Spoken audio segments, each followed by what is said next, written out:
When our eyes met, I knew I would never be the same person again. It wasn't immediate fear. It was the certainty that something I should never have seen was now part of my life. For a long time, I tried to find a simple way to explain that moment, as if shrinking the experience could make it less real. It didn't work. There are experiences that don't fit into easy explanations, because they don't just affect memory, they change the way you see everything afterward. And that look was exactly that. A silent breaking point, subtle, yet definitive. Nothing about that morning suggested the day would go in that direction. Everything began in an almost comfortable normalcy, the kind that makes you let your guard down without realizing it. Routine, ordinary thoughts, automatic decisions. I was present in my body, but my mind was running on autopilot, believing the world always responds the same way when you do the same things. That was the most basic mistake, and at the same time, the most human. 1. I didn't wake up expecting to experience anything extraordinary. There was no anticipation of mystery, danger, or revelation. It was just another day, another stretch of movement, another path taken without much reflection. And maybe that's exactly what makes everything more unsettling afterward, realizing that the moments that change our lives almost never warn us before they happen. As I moved forward, nothing seemed out of place. The environment was familiar enough not to raise suspicion. The kind of setting you pass through believing you're in control, even without knowing every detail. And when you believe you control the path, you stop noticing the subtle signs, the ones that don't shout but persist. Looking back now, I can see small nuances that went unnoticed.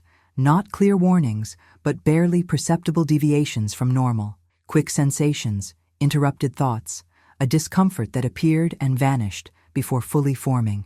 At the time, none of it seemed worth paying attention to. Later, everything carried a different weight. There's a specific kind of experience that begins before you realize anything has begun.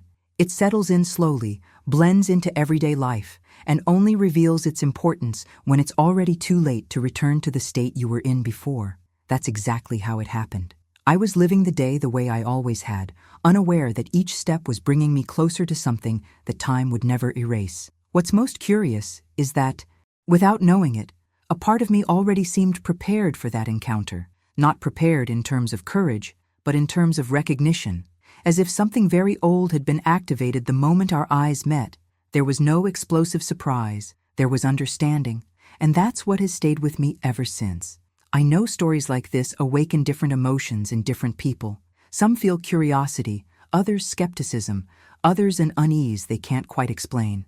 So before I continue, I need to ask you something simple and important. Write in the comments where you're watching from. City, state, country.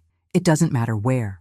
This story doesn't belong to one specific place. It moves through people, regions, and experiences far more than we tend to realize. What I lived isn't isolated, even if it seems unique at first glance. There are points of connection between accounts, sensations, and encounters that only make sense when we understand that certain experiences don't choose an address. They happen where they need to happen, to whoever happens to be on the path. That day, before everything changed, I still believed normality was a guarantee. That routine meant safety. That anything outside the pattern always happens to others, never to us. That quiet belief is comfortable, but fragile. And it takes just one instant for it to collapse completely. From the moment that look happened, something inside me shifted. It wasn't an immediate shock or an exaggerated reaction.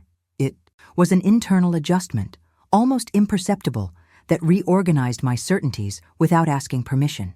It's hard to explain without sounding abstract, but anyone who's lived through something transformative understands this. It's not the event itself that changes everything. It's what it awakens afterward. I kept going that day, but I wasn't the same anymore. Even before understanding what had happened, I could feel that something had been crossed, an invisible boundary, the kind that doesn't appear on maps, but is felt in the body and the mind. And once that boundary is crossed, there's no going back to the comfortable ignorance you had before. Maybe you're listening to all this and wondering how a simple day can carry so much meaning. I used to think that too, until I realized it wasn't the day that changed. It was me. The encounter only revealed something that had already been waiting, ready to surface at the right moment. What comes next isn't about spectacle or Exaggeration. It's about the contrast between the ordinary and the impossible, about how normality can be interrupted without warning, and about how a single look can quietly rewrite everything you thought you knew, because that day began like any other. And maybe that's exactly why it never left my mind. The place itself didn't seem special at first glance. That was exactly the problem. Everything felt too ordinary, too familiar, too comfortable to trigger any kind of alert.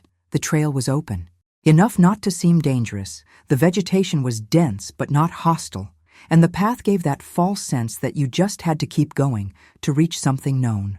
That's how many places work. They don't push you away, they invite you in. As I moved forward, the initial calm imposed itself as certainty. The kind of certainty that relaxes your shoulders, slows your thoughts, and makes you believe nothing unexpected could happen there. The environment seemed to reinforce that feeling. Light filtered through the trees, creating soft shadows. The uneven ground didn't hinder my steps, and the silence was comfortable, not oppressive, at least at first. There's a specific moment when discomfort appears without any obvious reason. It doesn't come as fear or clear intuition. It's subtler than that, almost like internal static, a feeling that the space around you no longer responds the same way. That's what happened. I kept walking, but something inside me began registering small differences, even though I couldn't name them yet. The first sign was a change in the rhythm of the place, not abrupt, but strangely slowed, as if the environment were slightly out of sync. My steps echoed differently. The air felt more still, and the silence, once neutral, began to carry weight. It wasn't the absence of sound, it was restraint. I tried to ignore it. I told myself it was just imagination, maybe fatigue, maybe overthinking. The human mind is remarkably good at rationalizing discomfort when it doesn't want to face it. And at that moment, I didn't want to. It was easier to believe everything was normal than to admit something had changed without explanation. But the body doesn't accept lies for very long. Even without knowing why, my steps became more careful. My breathing adjusted on its own, shorter, more attentive. It wasn't panic, it was vigilance, a quiet state of alert that settles in before the mind admits there's a reason for it. If you've ever felt that a place seemed different without being able to explain why, write strange in the comments. Not every warning comes in the form of obvious danger. The forest, which had seemed open before, began to close in almost imperceptibly. The trees felt closer together, the trail less defined. There was no clear turning point, just the growing sense that the path wasn't as obvious as it had seemed minutes earlier. And the farther I went, the harder it became to say exactly where I'd come from. The silence changed quality too. Before, it was filled with low, constant sounds, almost comforting. Now it felt selective. Certain noises simply weren't there anymore. No insects, no birds, no natural background hum that usually accompanies any living environment. It was as if something had been paused. I stopped for a few seconds, trying to figure out whether this was real or just heightened attention. The environment didn't react. No sound broke the stillness. No movement caught my eye. That kind of response is often more disturbing than any sudden noise because it confirms it's not just imagination. The initial sense of calm dissolved, replaced by a discomfort that was hard to define. It wasn't direct fear, but it wasn't neutrality either. It was the impression of being in a place that didn't care about my presence, a space that didn't adapt to me, but tolerated me, maybe only for now. If you've ever felt like an environment was watching you, comment presence. It's not something you see, it's something you feel. Time began to feel different too. I couldn't say how long I'd been in that stretch of forest. Minutes and hours lost relevance. There were no clear references, and that contributes to a strange sense of vulnerability. When time stops being reliable, the mind starts searching for patterns, whether they're really there or not. I tried to focus on practical details, the path, the ground, general direction. But even that felt slippery. The trail split in subtle, almost imperceptible ways, as if it wasn't meant to guide anyone clearly. It was the kind of place that doesn't direct, it merely allows. Old stories surfaced in my mind without being summoned. Offhand comments, half-spoken warnings, things I'd heard before and never taken seriously. Back then, they'd sounded like exaggerations, attempts to make ordinary places seem important. Now, each memory carried a new layer of discomfort. What unsettled me most was realizing nothing there felt abandoned. On the contrary, there were signs of recent use, but not the kind you expect. Branches broken at strange heights, marks on the ground that followed no clear pattern, small clearings that looked intentional rather than accidental. Nothing screamed danger. Everything whispered. If you know a place everyone avoids without really knowing why, comment, "I know one." Sometimes collective silence says more than any warning sign. I kept walking, even as the sense that something didn't fit continued to grow. There's a strange stubbornness in moving forward when discomfort hasn't yet turned into a clear threat. You believe that if you just go a little farther, everything will go back to normal. That belief has cost me dearly at other times in my life. That day was no different. The farther I went, the clearer it became that the place carried more than appearances suggested. It wasn't just a natural setting. It was a space with history, not documented or official, but accumulated. A memory that doesn't express itself in words, but in sensation. And that sensation was starting to weigh on me. The initial calm had vanished completely. In its place was a constant state of attention. Like any lapse could have consequences. I still didn't know exactly what kind. I only knew the place wasn't as neutral as it looked, and that, somehow, I'd crossed an invisible line without realizing the exact moment it happened. It was there, in that environment that seemed normal until it wasn't, that I began to understand the encounter that would change everything wouldn't appear abruptly. It was already being prepared, step by step, sensation by sensation. And I, believing I was just passing through an ordinary place, was moving deeper into something that doesn't reveal itself all at once. The discomfort was no longer ignorable. It became part of the experience, shaping every decision, every breath, every movement. And even without fully understanding why, I knew that place wasn't just a passage. It was a point of contact. And something there had noticed my presence far longer than I realized. That was when the first signs began to show themselves in a way that couldn't be ignored, even though they were still too subtle to justify any extreme reaction. There was no single event, nothing clearly threatening. What happened was a sequence of small breaks in the normal rhythm of things, details that, on their own, could be dismissed, but together began forming an unsettling pattern. The first was sound, not something loud or sudden, but irregular. The forest has its own rhythm, a constant background you learn to recognize without thinking. Suddenly, that rhythm faltered. Some sounds appeared at the wrong time, others never came. A dry snap, too distant to be close, too close to be distant. Then nothing. Long stretches with no response from the environment. I kept moving, trying to maintain normalcy, but something inside me started registering those gaps as warnings, not consciously or logically, but physically. My breathing adjusted, my shoulders tensed, and the certainty of being alone began to slowly dissolve. It wasn't the certainty of company. It was the loss of certainty of solitude. If you've ever noticed sounds that didn't fit the environment around you, comment off rhythm. Sometimes what reveals a presence isn't volume, but cadence.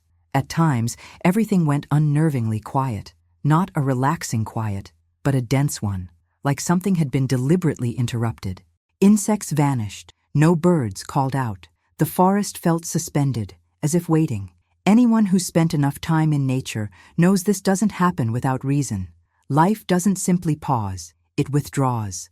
And it was that sense of withdrawal that began to bother me, as if I were occupying a space that, in that moment, was no longer meant for me. There was no open hostility, just a heavy indifference, the kind that makes you feel exposed without knowing to what. The sensation of being watched came next, not as a clear image or fully formed thought, but as constant pressure, something that didn't come from one direction, but from the environment itself. No matter where I looked, the feeling remained. It was as if the space had become aware of me before I became fully aware of it. If you've ever felt watched without being able to tell from where, write "watched" in the comments. That kind of perception is often dismissed, but it rarely comes from nothing. I stopped several times, trying to spot movement or something more concrete. Nothing revealed itself. Still, the The feeling didn't fade.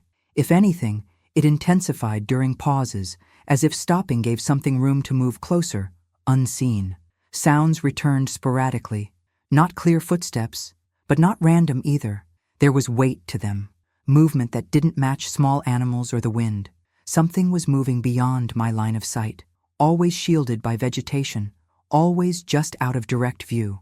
That, more than anything else, began wearing down my focus. My mind tried to rationalize fatigue, suggestion, heightened fear. Every explanation crossed my thoughts quickly. None of them held for long, because my body kept reacting as if something real was there, and the body rarely goes into full alert without reason. There was a specific moment when I felt an almost involuntary need to look behind me, not because I heard something, but because the sense of presence felt stronger there. When I turned, I saw nothing. Still, the feeling didn't disappear. That kind of visual emptiness is often more disturbing than seeing something concrete, because it confirms that not seeing doesn't mean not being accompanied. If you've ever turned expecting to see something and saw nothing, yet still felt it was there, comment, "I didn't see it." Sometimes confirmation comes precisely from the lack of confirmation. The forest began responding strangely to my movements. When I advanced, certain sounds appeared in the distance. When I stopped, everything fell silent. It was like a silent synchronization, a constant adjustment between what I did and what the environment allowed to happen. It's not something you notice right away. It seeps in gradually until it becomes impossible to ignore. The air felt different too, not heavier physically, but charged with tension. Breathing required attention, not because it was hard, but because it was conscious. Every inhale felt observed. Every step felt like an announcement. The anonymity, so common in open spaces, had completely vanished. Stories surfaced in my mind without invitation. Old accounts, casual remarks, warnings delivered as jokes, things that had never made sense before. Now each memory seemed to fit into something larger, not as proof, but as delayed confirmation that certain signs had always been there. What unsettled me most was realizing none of it felt improvised. There was no chaos, no confusion. What existed was silent organization, a kind of order that doesn't reveal itself easily, but asserts itself when you spend enough time within it. That changes how fear manifests, because it stops being about the unexpected and becomes about what's already in motion. If you believe some presences don't need to reveal themselves to be felt, write "presence" in the comments. Recognition often comes before explanation. I kept walking, but not the same way anymore. Every step was measured, every decision carried weight. The sense of simply passing through was gone. I was no longer an observer. I had become part of that place's dynamic, even without understanding how or why. It was in this state of constant attention, trying to interpret signs that hadn't fully revealed themselves, that I began to understand something important. This wasn't happening suddenly. It wasn't an isolated event about to explode. It was a process, a silent following that had been adjusting itself since the moment I entered that space. And the more I tried to hold on to normalcy, the clearer it became that normalcy no longer existed. Something there knew I was present, and that awareness, even without direct manifestation, began shaping everything around me. The environment, the sounds, the silence. Everything felt like it was preparing for the next step. I still didn't know what it was or where it came from, but the feeling of not being alone had already turned into certainty. And when that certainty settles in before any clear revelation, the impact is much stronger. Because you understand, without seeing, that something has decided to move closer, and that the moment of encounter no longer depends on you. That's when nature did something I had never witnessed like that before. It didn't react with noise or sudden movement.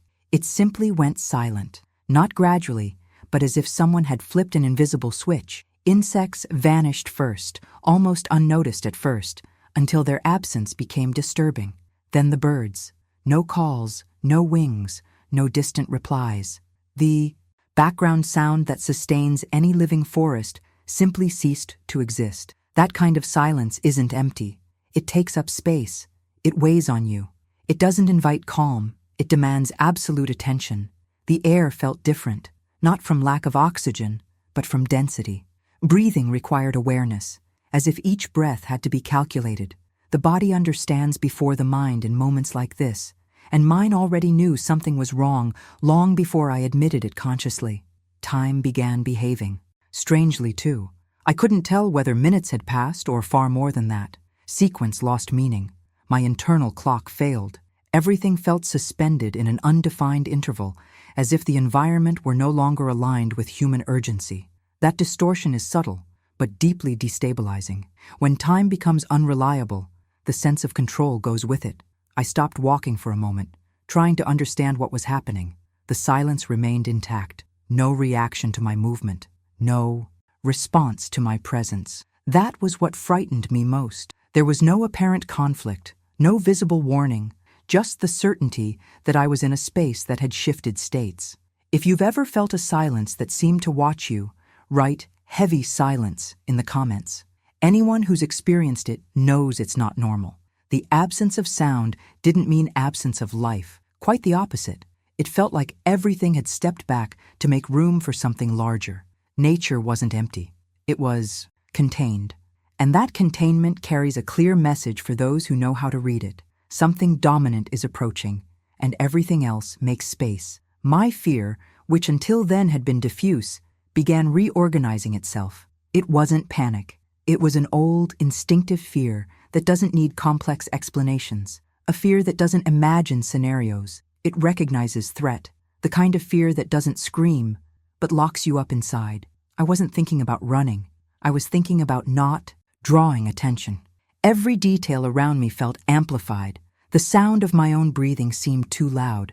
The light friction of my shoe against the ground felt like a mistake. Even the movement of my eyes felt like something that needed control. When the environment goes quiet like that, any human action feels like intrusion. What unsettled me most was realizing that the silence wasn't uniform.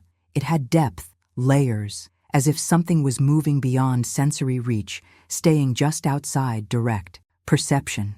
There was no rush in that movement, no anxiety, just steady approach. If you believe nature senses danger before we do, comment, "It warns you," because by then, everything had already warned me.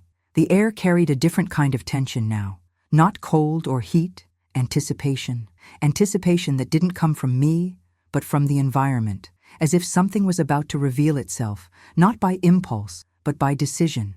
That difference matters. Impulsive predators strike fast. What approaches calmly demonstrates control. I tried to convince myself I was overreacting, that the silence could have a simple explanation, but the mind no longer had the strength to argue with the body. My senses were on full alert.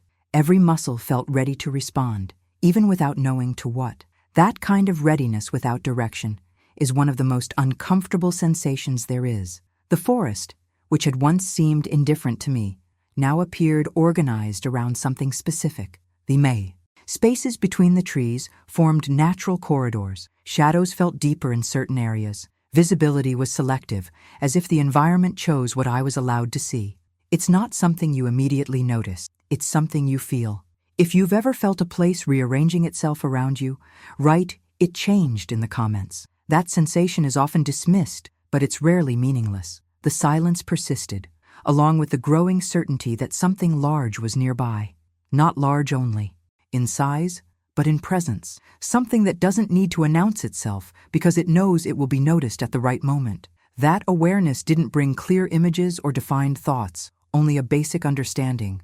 I was no longer in control of that situation. Every step I considered taking felt risky in ways I couldn't measure. Standing still didn't feel safe either. It was like being at the center of an equation already solved without my participation. The environment offered no clear options, only invisible limits. That's when fear stopped being just emotional and became physical. A tightness in my stomach, constant tension in my shoulders, the sense that any wrong move would have immediate consequences. There was no room for distraction. Everything demanded full presence. And even without seeing anything, without hearing anything beyond my own body trying to stay steady, I knew. I knew that quiet wasn't natural. I knew it wasn't coincidence. I knew something large was close, enough to completely alter the forest's behavior. Nature hadn't gone silent by accident. It had withdrawn. And when nature withdraws like that, it's because something has taken over the space, something that doesn't need to compete, something that doesn't need to prove strength, something that asserts itself simply by existing.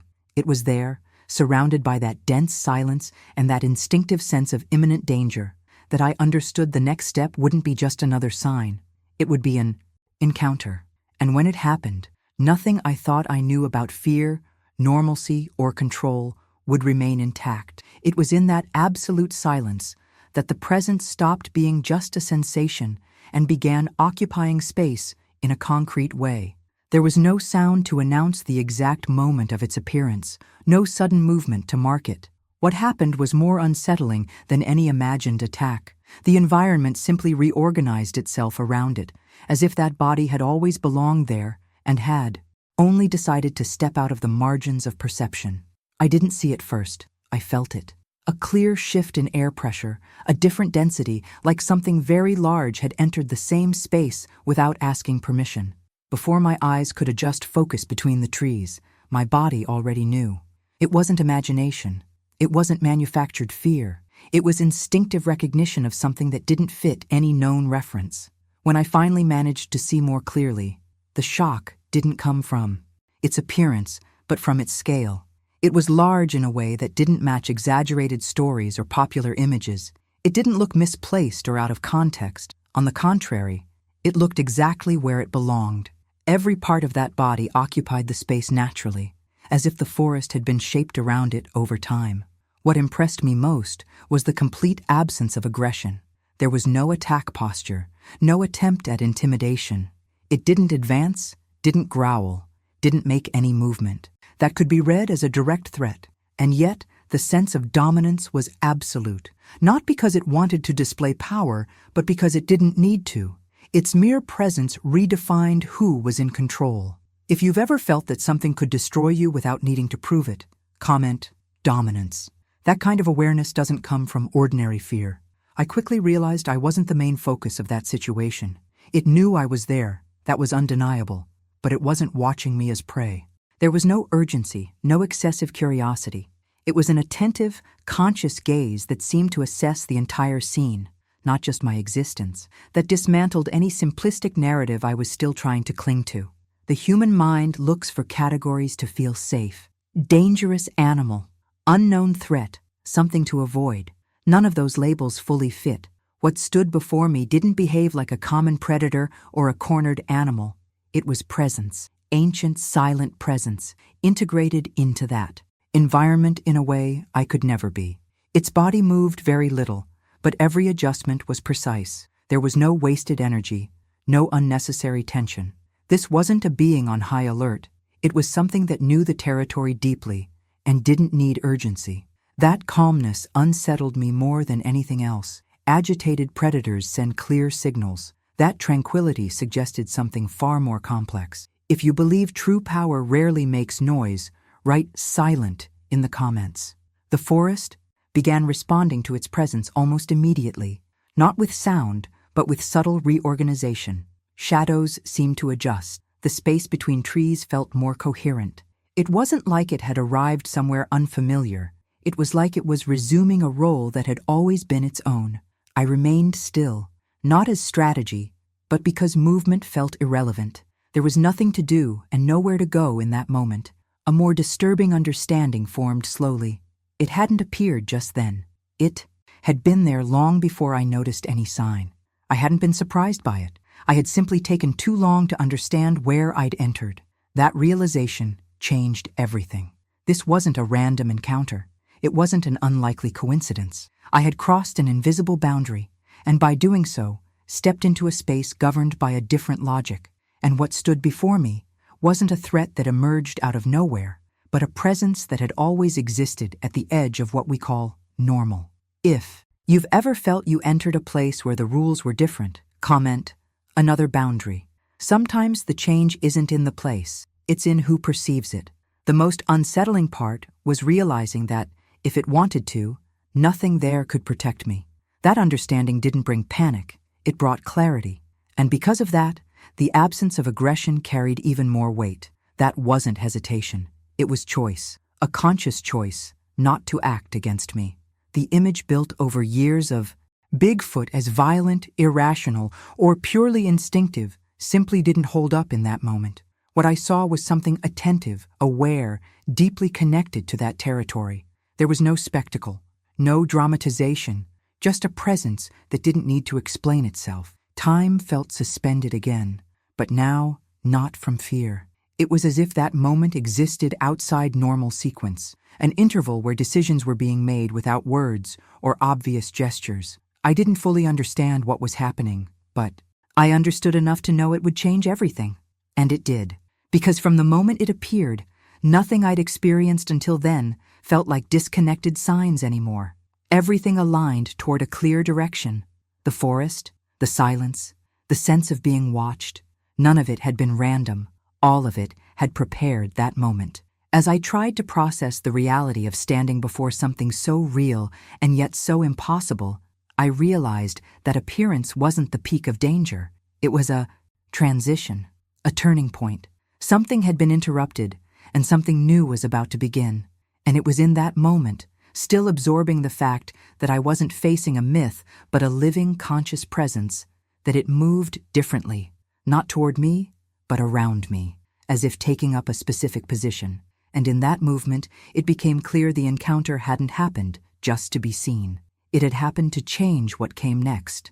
When our eyes truly met, everything else around us lost importance.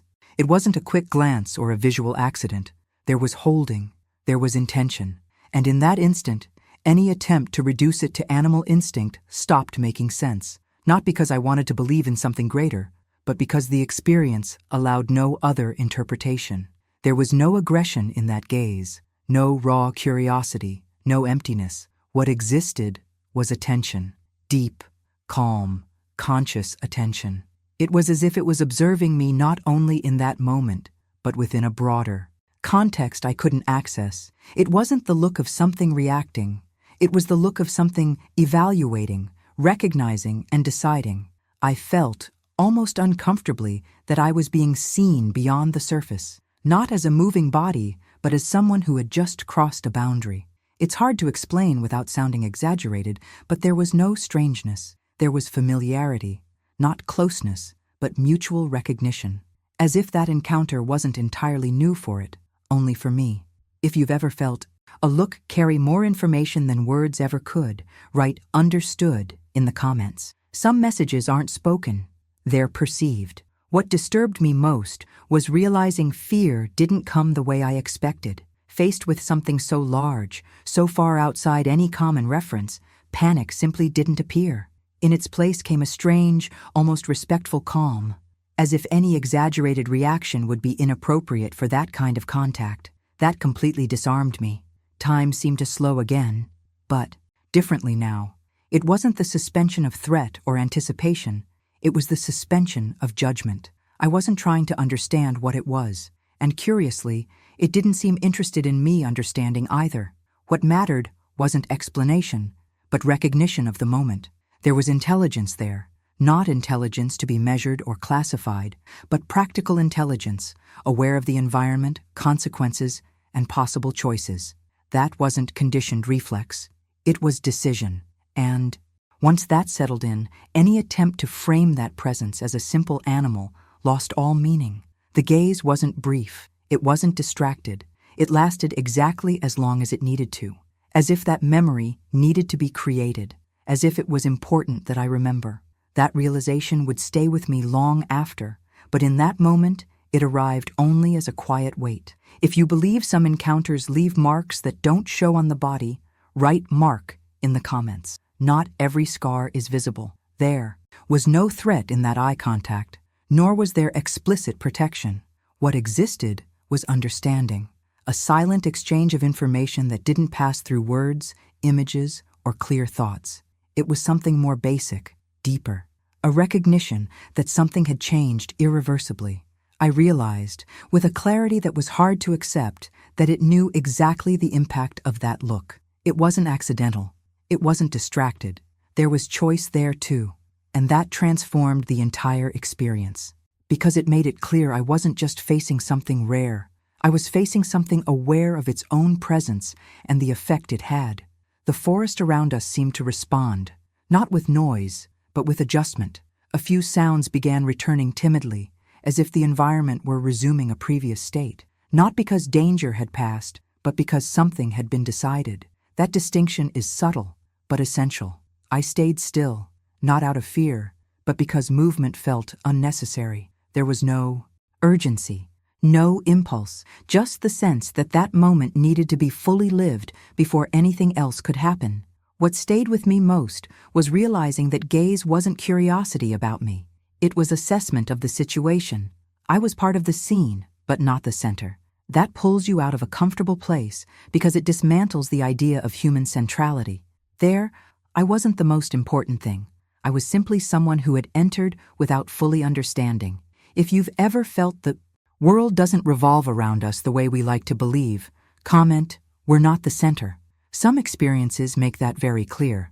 When the eye contact finally broke, there was no emotional closure, no relief or sense of ending.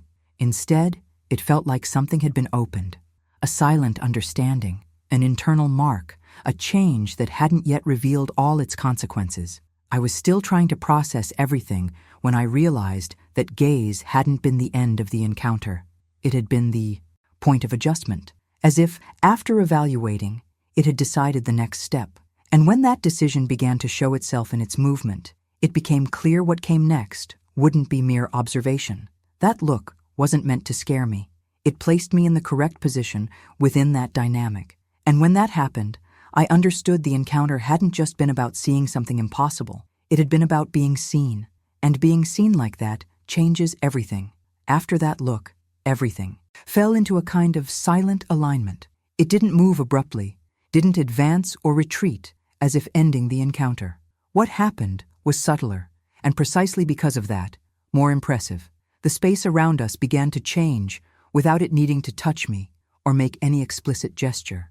The intervention came not through direct force, but through absolute control of the environment. The first sign was its movement to the side, occupying an area that had previously seemed like just another stretch of forest. When it positioned itself there, one thing became immediately clear. That path wasn't safe. I didn't need to see the danger to understand. The simple fact that its body blocked that passage, acting as a boundary, communicated everything. There was no visible threat, but there was certainty. I wasn't physically stopped from moving forward. I was discouraged by the silent logic of the situation. It was as if that movement said, without words, that advancing would mean crossing an irreversible line. And that completely changed how I saw every step ahead. It was no longer about choosing a path, but about respecting a limit imposed by something that knew that territory far better than any human instinct. If you've ever felt stopped from going somewhere without being touched, write "blocked" in the comments. Not every intervention needs to be visible to be effective. As it held that position, what had felt like a diffuse threat began to lose strength. The sense of being followed, of being surrounded by something unseen, slowly retreated. It wasn't a chaotic escape. It was a controlled withdrawal, as if something had understood there was no more room to advance while that presence stood firm. What impressed me most was realizing it didn't need to confront anything directly. There was no pursuit, no show of strength. Simply being there was enough. Occupying the right space was enough. What had seemed to dominate the situation no longer had access. That kind of control isn't impulsive. It comes from deep mastery of the environment and of who is allowed to move within it. Then came the second movement, even more decisive. It shifted again, this time opening a natural passage between the trees. It didn't point, didn't look at me, didn't make any gesture that could be read as direct instruction. And still, it was clear. The space organized itself differently. The vegetation felt less dense, the ground more stable, the air lighter. It was a safe route, created not by physical intervention, but by rearrangement. I hesitated for a few seconds, not from doubt, but because accepting that path meant fully trusting something I didn't understand. Still, my body responded before my mind. I took the first step in that direction. Nothing happened, no sudden noise, no warning sign. I took another step. The sense of danger didn't return. If anything, it stayed at a distance, contained. If you've ever felt someone opened a path for you when there were no options left, right, passage. Some choices aren't explained, they're simply offered. As I moved forward, it remained alert, not to me, but to the surroundings. It wasn't escorting me, it was guarding the space. That became clear when, at one point, I sensed a subtle change behind me. Before I could react, it adjusted position again, blocking any approach from the rear. There was no urgency, just correction. The feeling of safety didn't come all at once. It built gradually, step by step. It wasn't total relief, but it was enough to keep my body functioning and my mind focused. For the first time since everything began, the thought that I might not make it out alive stopped dominating. And that didn't happen because danger disappeared, but because it was being held in check. The most human part of that moment was realizing this wasn't impulse. It wasn't compassion in an emotional sense. It was conscious choice. It assessed the situation, set boundaries, and created a solution. Without words, without contact, without spectacle. That kind of action says far more about intelligence than any display of force. If you believe protecting doesn't always mean direct intervention, comment control. Sometimes the greatest action is preventing something from happening. When I finally reached a point where the environment began behaving closer to normal, I stopped, not out of relief, but out of a need to understand what had just happened. I looked back. It was still there, farther now, but present. There was no expectation of thanks, no dramatic closing, just the maintenance of balance. Little by little it began to retreat. It didn't turn its back immediately. It withdrew while ensuring everything stayed stable until the very end. The forest slowly recovered its sounds, tentative at first, as if waking from a deep state of alert. Life returned, not because nothing had happened, but because something had been resolved. I understood, without words, that the intervention had limits. That I needed to keep moving forward without trying to extend the contact, without questioning, without challenging what had been established. And that's what I did. I kept walking, carrying the certainty that survival hadn't been a matter of chance. As I moved away, a strange feeling began to form. It wasn't fear or simple gratitude. It was awareness that the help hadn't been free, that something had been allowed, not granted without discernment, and that this inevitably carried consequences. I didn't yet know what they would be. I only knew the encounter hadn't been just about escaping immediate danger. It had reorganized something larger. And as I followed the path that had been opened, it became clear what happened there wouldn't end at that point. That had only been the visible part of a much broader decision. After that encounter, the world didn't return to the place it had occupied before. There was no immediate visible change. Nothing an outsider could point to and say something was different. The shift happened on another level, quieter, more persistent. It felt like I'd crossed an invisible boundary, and even though I physically returned to the same path, something in me had stayed on the other side. In the first days, I tried to go on with life as usual. Routine helps numb experiences that don't fit into everyday life. Appointments, small talk, repetitive tasks, all of that creates the illusion of continuity. But all it took was a moment of silence for the memory to return whole, not as fear, but as presence. That gaze, that intervention, that feeling of truly being seen didn't behave like an ordinary memory. It didn't stay in the past. It seeped into the present. The hardest part was trying to talk about it, not because I lacked words, but because of the weight of consequences. Every time I tried to tell it, something stopped me. It wasn't shame or fear of sounding exaggerated. It was the awareness that sharing that story meant taking it out of a controlled space and releasing it. And some experiences don't like to be released. They react when exposed. When I did tell it, even in fragments, the reactions were predictable. Some people laughed, others minimized it, others rushed to find explanations to close the subject. That didn't surprise me. What did surprise me was the other kind of reaction: excessive interest. Questions that were too specific, looks that were too focused, a kind of curiosity that didn't want to understand, but to locate. That's when I realized speaking had opened something I wouldn't be able to close easily. If you've ever shared something important and felt you lost control of the narrative, write, "It doesn't come back," in the comments. Once a story leaves us, it takes on a life of its own. Over time, I noticed subtle changes in my behavior. Places that once felt neutral began demanding attention. Silences gained meaning. Natural environments stopped being mere backdrops and became spaces of constant reading. It wasn't paranoia, it was adaptation. A new way of sensing limits I'd previously ignored completely. Sleep changed too.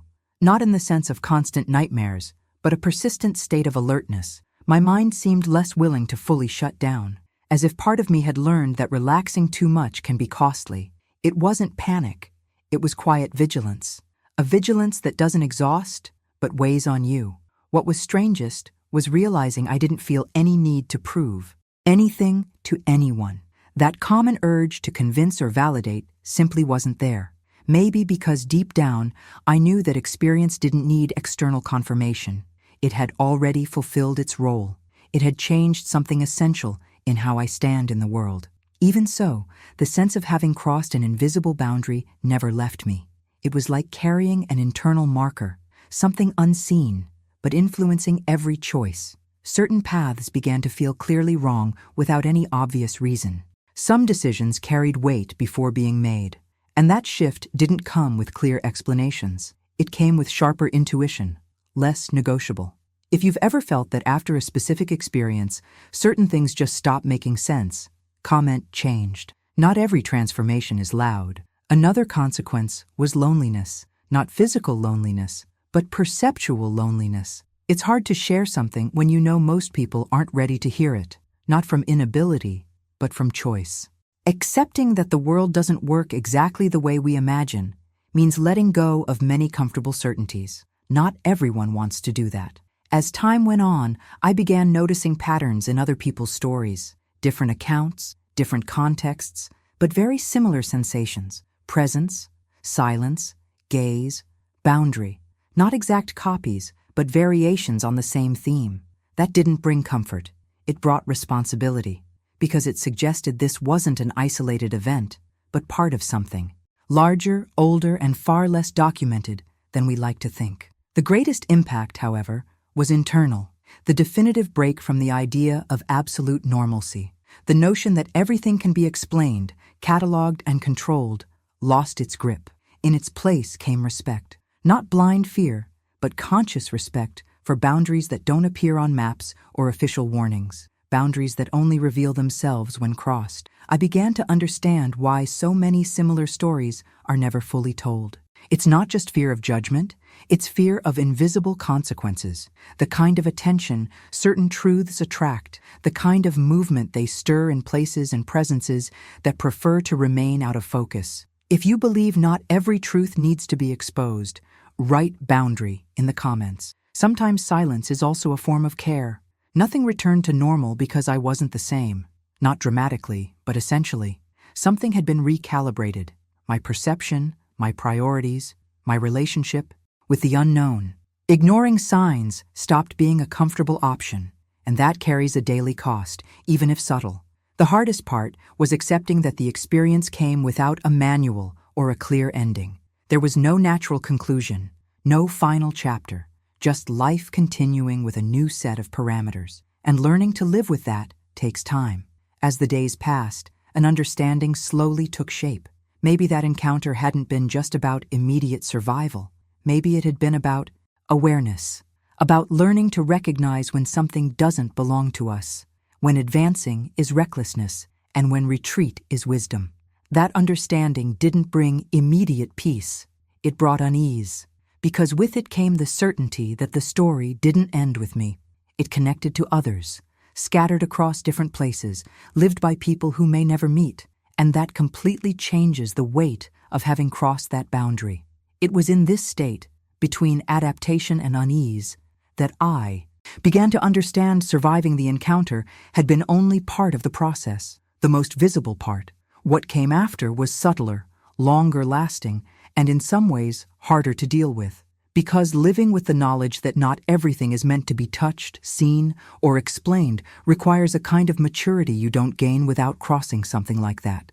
And as I tried to reorganize my life around this new perception, a question began forming quietly, not about what I had seen, but about what I was supposed to do with it. Because crossing an invisible boundary doesn't just change the one who crosses it, it reshapes what comes next. After everything I lived through, I understood something that completely changed how I observe the world. It isn't my role to convince anyone. It never was. Some experiences don't ask for external validation because their impact happens at a deeper level, where proof and argument can't reach. That experience made it clear there are things that coexist with us without depending on our belief to exist.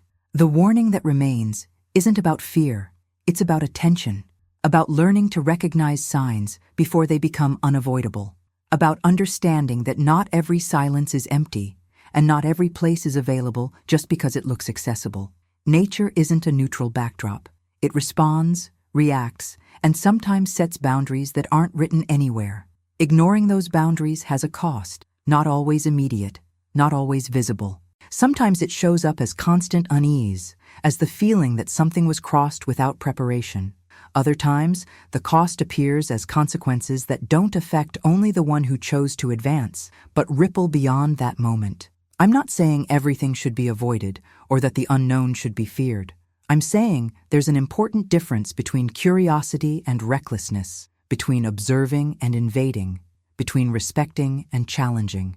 That line is thinner than it seems, and it's usually crossed when we believe nothing can happen to us. The world isn't fully mapped. Not everything has been cataloged, explained, or understood. And that's not a problem. It's just reality. Some presences don't want to be found. Others don't mind being seen, as long as certain boundaries are respected.